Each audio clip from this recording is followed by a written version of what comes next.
Hola otra vez. Seguimos con Autobiografía del General Franco por Manuel Vázquez Montalbán. Nací pues marcado por un linaje, a la vez marinero y militar, al servicio de España y de su bien común, tanto por parte de padre como de madre, y desde niño fui poseedor de un mandato moral previo a mi existencia, que emanaba de la conducta y del papel social de mis mayores en el marco de una ciudad hecha a su medida.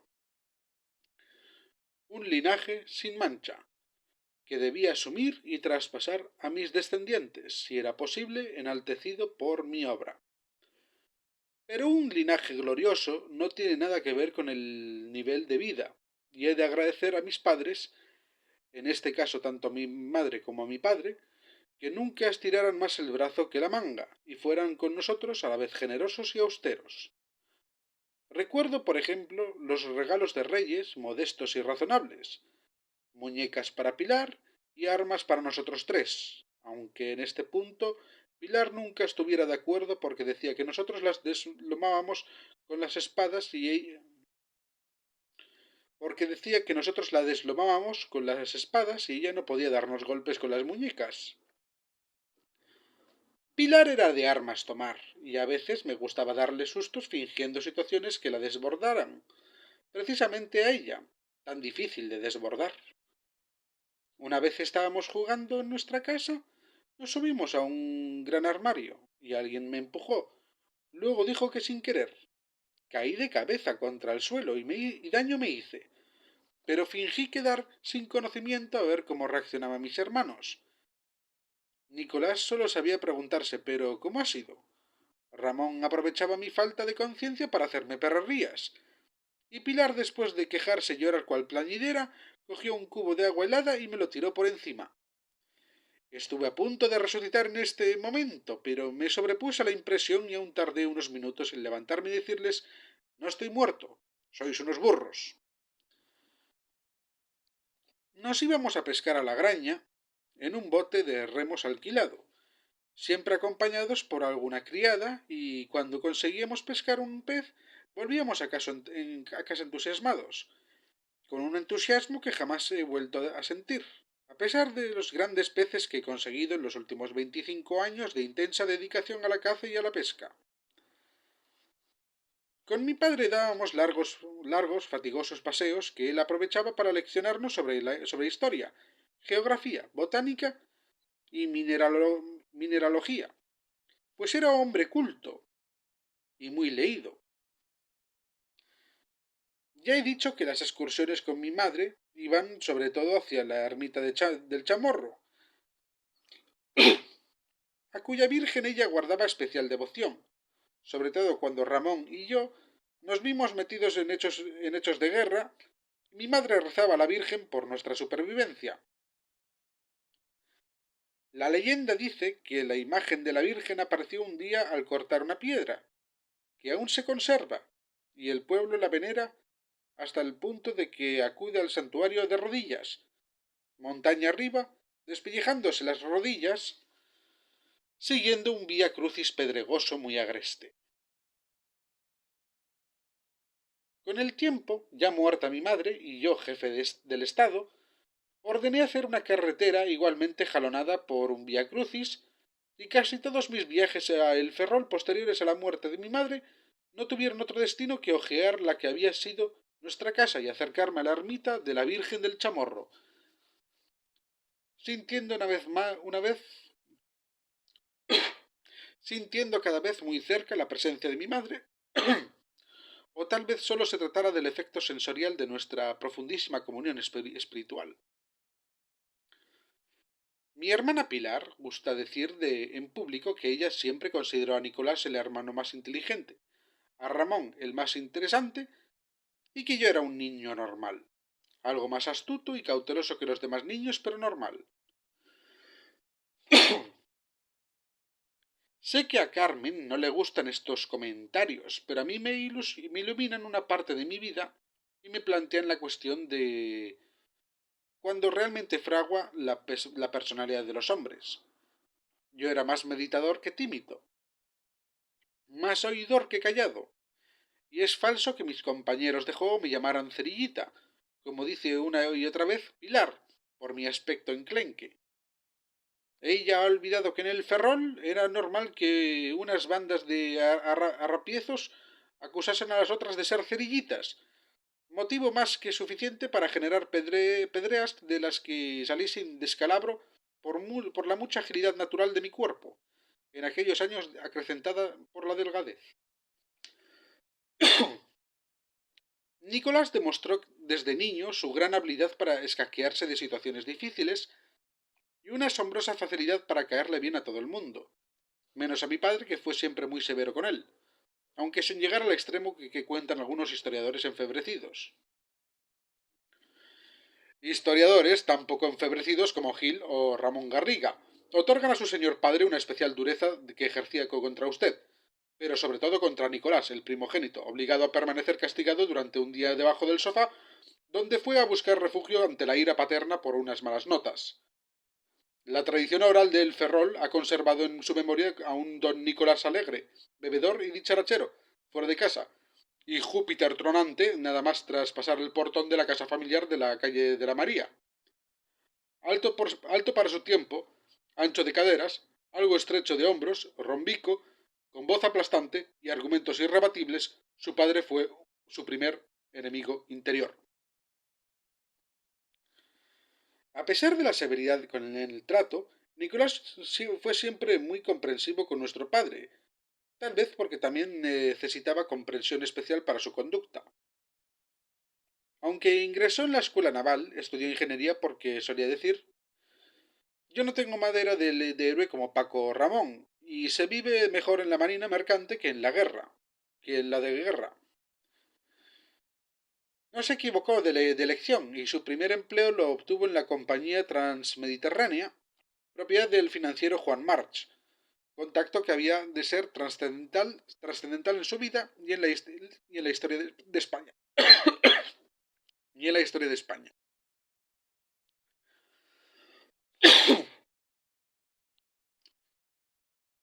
Nicolás se ubicó en Valencia durante 14 años, en plena juventud, ya al frente de la Unión Naval de Levante. Precoz como todos los francos, extrovertido sin llegar al excentricismo de Ramón, creativo, ingenioso, generoso con su tiempo, su dinero y con el tiempo y el dinero de los demás. Así como mi vida militar se cruzó frecuentemente con la de Ramón, los encuentros con Nicolás están ligados a los veraneos de Pontedeume mientras vivió mi madre, y era el más divertido de los presentes. Había que dejarle hablar y hacer, y él solo daba sentido a los a veces tediosos días de un veraneo ocioso. Nada que explicarle sobre el ocio. Me contó que los dueños de su empresa le habían llamado a la atención porque se presentaba en la oficina a las 12 del mediodía y se marchaba a la 1.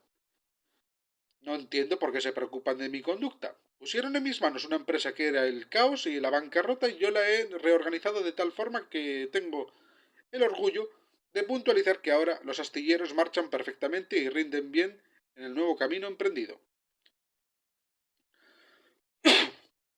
Ustedes deben comprender que yo actúo como el relojero que, después de haber montado el reloj y logrado que dé puntualmente las horas y los minutos, no le corresponde otra función que dedicarle el rato indispensable para darle cuerda y controlar su buen funcionamiento.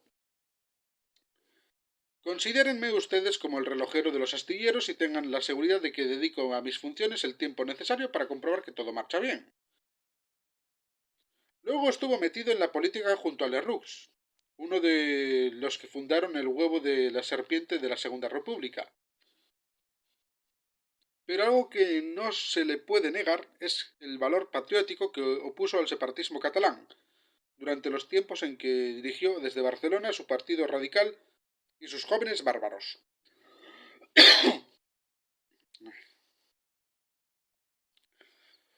Cuando se produjo el alzamiento, Nicolás olió que lo que iba a venir y puso la suficiente distancia entre el Madrid ganado por los rojos como para llegar a mi lado y ayudarme considerablemente en el aprendizaje de mi caudillaje.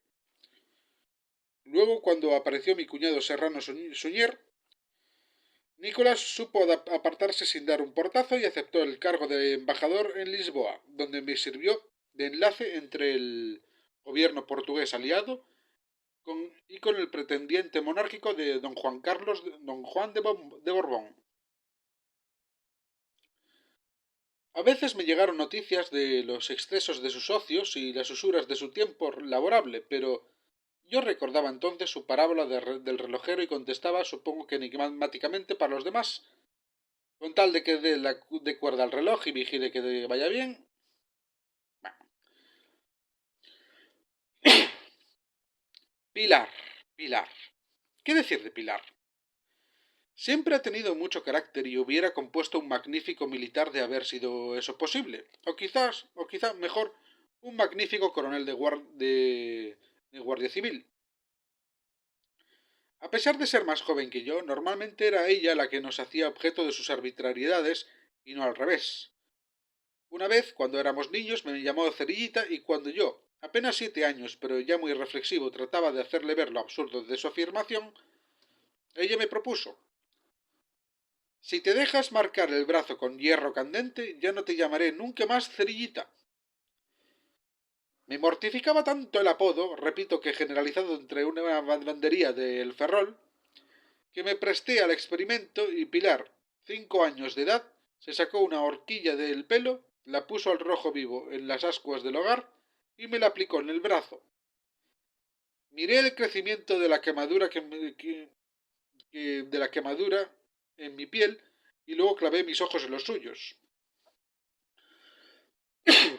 Mi mirada no la impresionaba, al contrario, parecía contenta, morbosamente contenta con el experimento, y yo, sin apartar el brazo, comenté displicente: ¿cómo huele a carne quemada? Ella retiró entonces la horquilla. Estaba muy enfadada y me siguió llamando Cerillita hasta que ingresé en la Academia Militar de Toledo. Mi padre se lo consentía todo y mi madre era impotente ante su frescura, en el doble sentido de la palabra. Del colegio llegaban a casa constantemente las críticas de los maestros, que si la niña ha llenado de agua todos los tinteros del aula, que si maulla en la clase en el momento álgido de las explicaciones de la maestra, que si llena todos los pupitres de muñecos hechos con papel y miga de pan.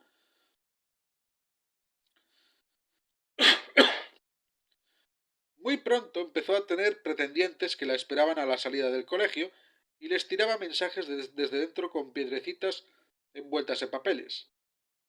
Cuando mi pobre madre exigía a mi padre parte de la cuota de severidad que nos dedicaba a mí o a Nicolás, se encogía de hombros, miraba a Pilar como si fuera un ser distante y sentenciaba: es una mujer, arreglaros entre vosotras como podáis. Luego, cuando mi madre se quedó sola con Pilar y Ramón, se las vio y se las deseó para meter en cintura a la niña y respiró aliviada cuando se casó con Jaraíz en 1915, aunque no era un marino, ni siquiera militar, sino un ingeniero muy trabajador, eso sí, y carlista acérrimo. El pobre Jaraíz murió poco después de la guerra, dejando a Pilar con muchos hijos y uno de ellos, Pilar, también de nombre, escorado hacia la izquierda, a pesar de haber pasado 2 años en las cárceles rojas, de donde la saqué mediante un canje forzado por mi hermana. O sacas a mis hijos de las cárceles rojas o cruzo las líneas y me paso al otro lado para protegerles.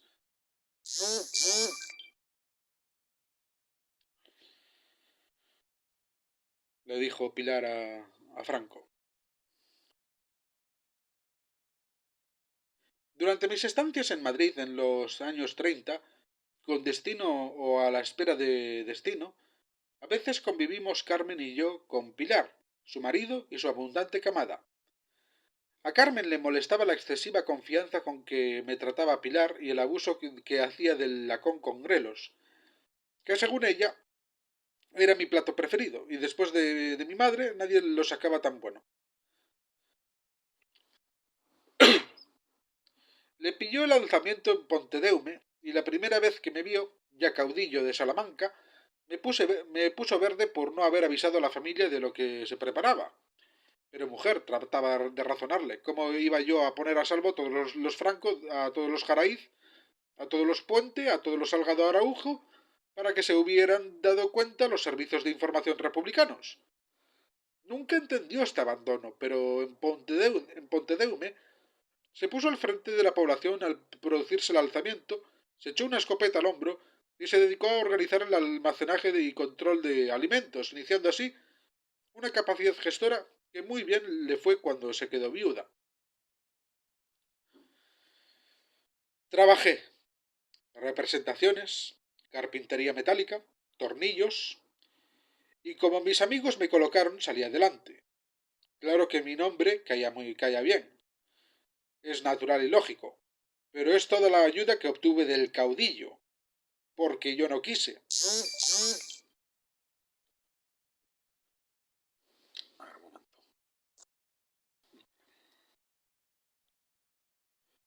Recuerdo que al producirse el alzamiento, yo estaba en Pontedeume y un miliciano me apuntó al cuello de una escopeta. Decía que tenía orden de matarme. Yo le respondí, baja eso, que se te vienen las tropas de mi hermano y no dejan piedra sobre piedra. Pero tú no te acuerdas cuando tu mujer tuvo una hemorragia que se desangraba. ¿A quién fuiste a buscar entonces, Dios bendito de Dios? ¿A quién llamaste a las 4 de la madrugada? ¿No te acuerdas de que con mi coche os llevé al hospital de Santiago? ¿No te acuerdas que gracias a mí os trataron divinamente y no os cobraron nada? Es que yo creo que la guerra idiotiza a la gente. Y así me quedé, como quien dice al frente de Pontedeume. Lo decía la copla, el ferrol del caudillo, Pontedeume de su hermana. Y no es de extrañar, cuando se organizaban manifestaciones para celebrar los triunfos nacionalistas, los del pueblo me hacían ir en cabeza porque yo con mis Viva España y mi entusiasmo los contagiaba a todos. Mariano Sánchez Soler en Villaverde, Fortuna y Caída de la Casa Franco. Hace algunas observaciones de la milagrosa capacidad de supervivencia de doña Pilar Franco, viuda en Jaraíz.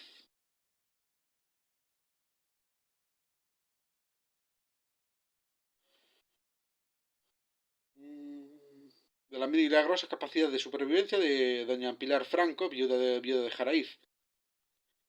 Desde la España del extraperlo hasta el relanzamiento económico de los años 60, doña Pilar consiguió comprar una residencia valorada en 12 millones de pesetas, un piso para cada uno de sus numerosos hijos, una finquita en La Coruña y algunos títulos de acciones bursátiles. Todo un milagro para una pensionista que cobraba 38 duros mensuales. Mi madre, escribe la socialista hija de Pilar Franco, cuando ocurre el fallecimiento de una persona llegada se desmorona. Solo ella tan entera para las cosas de la vida. Ante la muerte se acobarda, se acobarda y todo el mundo tiene que ocuparse de ella. Y todo el mundo tiene que ocuparse de ella. En el caso de mi padre no fue una excepción, explicable si se tiene en cuenta lo inesperado del golpe y la relativa juventud de mi padre, 54 años. Mi madre se desenvolvió bien y ganó algún dinero, pero lo que pudo ganar, aparte de no ser de mi incumbencia, no es ni con mucho lo que se le atribuye. Más bien, creo que ha habido personas que durante muchos años se han aprovechado de su buena fe y la han engañado. Por otra parte, han propagado ciertas cosas que se ha llegado a creer ella misma, como por ejemplo lo del regalo de un piso a cada uno de nosotros. Esto no es exacto, y más de la mitad de sus hijos, entre los que me encuentro, hemos recibido ayuda económica, que por otra parte no tenía obligación alguna de prestarnos, ni nosotros necesidad de recibirla. Y bueno, esto explicado de Pilar Franco. Bueno, me están llegando ahora mensajes, no sé qué querrán, pero hay que entenderlos. Esto, siempre me equivoco. Bueno, esto es todo por hoy. Recordad no suscribiros, no comentéis, no le deis a like y no compartáis este vídeo. Que venga ya el meteorito. Sed felices.